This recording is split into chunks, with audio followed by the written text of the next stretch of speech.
अस्सलाम वालेकुम जी, आपका होस्ट सैयद अहमद अली जाद आपकी खिदमत हाजिर। हमारा यूट्यूब और फेसबुक चैनल यह है पाकिस्तान देख रहे हैं। लाखों करोड़ों दुरूद सलाम हज़रत मोहम्मद मुस्तफ़ा सल्लल्लाहु अलैहि वसल्लम और आले मोहम्मद पर।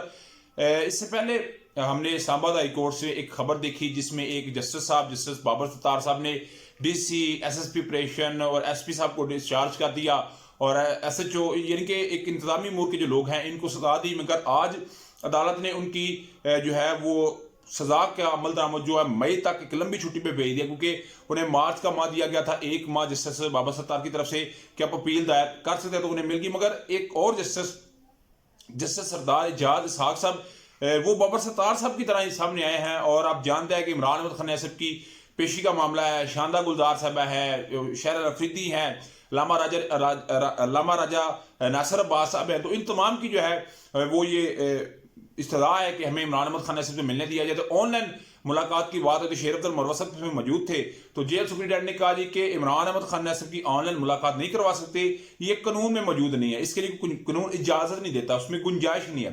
तो जस्टिस सरदार एजाज इसहाक साहब ने कहा कि जो मरियम नवाज साहबा कुछ देर पहले कोट लखपत जेल में गई थी, उसके अंदर उन्होंने जो ऑनलाइन और वीडियो कॉल के जरिए मुलाकातों का कहा था, अगर आप कहते हैं गुंजाइश नहीं तो फिर ये गैर कानूनी काम क्यों हुआ? ये जस्टिस सरदार एजाज इसहाक साहब ने ये बात की। उसके अलावा उन्होंने कहा जी हम जितने लोग यहाँ पे बैठे हुए हैं सब ड्रामा चल रहा है, कोई इसमें मामलात नहीं है, जब तक हुक्म देने वाले हुक्म देते रहेंगे उस वक्त तक ये सिस्टम चलता रहेगा। उसके अलावा उन्होंने मजीद ये बात की कि 200 के करीब ऐसे सिविल अफसरान हैं जो कि बिल्कुल हुक्म मानते हैं, अगर ये हुक्म मानना छोड़ दें तो सिस्टम बेहतरी की तरफ जा सकता है। जिसके ऊपर शेर अब्दुल मरवा साहब ने ये बात कही कि इन 200 को फिर आप गिरफ्तार कर लें, इनकी गिरफ्तारी को हुक्म दे दें। तो जिसके ऊपर जस्टिस सरदार एजाज इसहाक साहब ने ये बात कही कि एक साइड पे कागज का टुकड़ा होता है, एक साइड पे गन पॉइंट पे होती है, बंदूक होती है, दूसरी साइड पे उनका फैमिली होती है, फिर उनका जॉब होता है, कैरियर होता है। अगर 200 लोग इस दफा एक फैसला कर लेते हैं, ये कुर्बानी दे देते हैं, तो फिर सिस्टम बेहतरी की तरफ जा सकता है। तो जस्टिस सरदार इसहाक साहब ने मेरा हाल है लंबा छक्का मारा है, मगर क्रीज से निकल के बहुत लंबा छक्का मारा है। तो डेफिनेटली एक खबर थी उधर जी अलीमीन गंडापुर की गिरफ्तारी के ख्वाब देखने वालों का ख्वाब चकनाचूर हुआ। एपेक्स कमेटी के अंदर बड़ा इसको हवा दी गई कि जी वहां पे तो जो है अलीमीन गंडापुर मौजूद है, वहां पे तो 9 मई का किरदार मौजूद है। तो आज इस्लामाबाद की पुलिस में इस्लामाबाद में पेश हुए अलीमीन गंडापुर और उसी तरह जहाओ जलाल के साथ आए, जिस तरह इमरान खान साहब पेश होते हैं, जुडिशल कम्प्लेक्स में गए, सेशन कोर्ट्स में गए।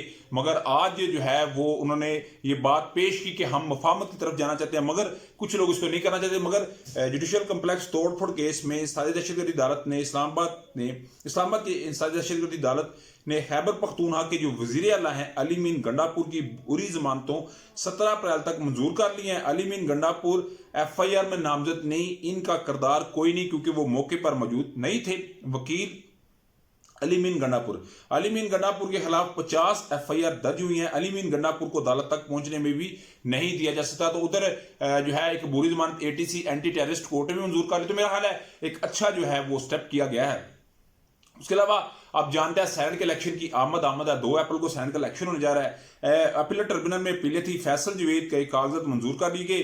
फैसल जवेद के जो कागजात के खिलाफ एक अपील थी कि इसे खारिज किया जाए, उसको मुस्तरद कर दिया। उधर जी सैनेट इलेक्शन में लाहौर हाईकोर्ट के अपीलेट ट्रिब्यूनल ने PTI की सेंटर उम्मीदवार सनम जवेद को इलेक्शन लड़ने की इजाजत दे दी है।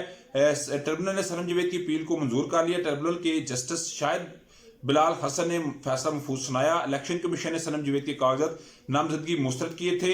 अदालत ने इलेक्शन कमीशन का फैसला कल अदम करार दे दिया। ये तो इलेक्शन में देखा जाएगा क्या बात होगी, मगर उसी के साथ जुल्फी बहारी साहब के जो कागजात है उनको मुस्तरद कर दिया गया, उन्हें इलेक्शन लड़ने की इजाजत नहीं दी जा रही। NA 119 में आप जानते हैं कि मरियम नवाज साहबा का इलेक्शन था, वो वज़ीर-ए-आला बन गई, उन्हें वो सीट को एग्जिट करना पड़ा, छोड़ना पड़ा। तो हमादर साहब के कागजात मुस्तरद हुए, तो मियाँ अब्बास फ़ारूक के भाई शहजाद फ़ारूक साहब को वहाँ पे खड़ा किया जा रहा है। मगर नून लीग की तरफ से वहाँ पे राना सनाउल्लाह साहब, ख्वाजा साद रफीक साहब, जवेद लतीफ़ साहब, इन तमाम ने वहाँ पे सरेंडर कर दिया है। इवन वहाँ पे जो बात आ रही थी राना मशहूद की, उन्होंने भी सरेंडर कर दिया। उन्होंने कहा जी हम दिलचस्पी नहीं लेते। तो अली परवेज मलक परवेज साहब सदर लाहौर जो है मुस्लिम नून के उनके बेटे को खड़ा करने का फैसला कर लिया गया है। डेफिनेटली जो है इस पे देखना पड़ेगा क्या मामला चलते हैं। उधर सुप्रीडेंट अडयाला जेल असद वड़ैच ने इस्लामाबाद हाई कोर्ट के हुक्म के बावजूद इमरान खान से मुलाकात ना करने के ऊपर मशरूत माफी मांग ली है। जस्टिस सिमर रिफत इम्तियाज ने तौहीन अदालत की दरखास्तों पर फैसला समात की और आइंदा समात पे लामा राजा नासिर बाज साहब, शैल आलम अफरीदी और शानदार गुलजाद को मुलाकात करने का हुक्म भी सादर फरमा दिया। मगर मोनस के बयान ने मेरा हाल है एक सिस्टम को मजीद जो है वो एक्सपोज किया। उन्होंने कहा जी मुझे हमाद और जो है वो मुराद से इनके लिए ना जेलें हैं ना FIA है, हमारे लिए कोई अलग प्लान बनाया गया। जब तक इमरान खान नहीं बहाल होते मेरा उस वक्त तक मोनसराई, हमाद और मुराद से आपको मंजर पे नजर नहीं आएंगे। तो मेरा हाल इनके लिए कोई अलग सा प्लान है। वो क्या प्लान है? कल उनके वालिद साहब की जो मेडिकल रिपोर्ट आई है उसने बहुत सारे सवालात को जन्म दे दिया। अभी तक का व्लॉग था कि अपडेट थी। व्लॉग वीडियो पसंद है लाइक सब्सक्राइब अपने दोस्तों शेयर कर दिया। नेक्स्ट वीडियो के लिए होस्ट को जय दिल आपका हमें। अस्सलाम वालेकुम।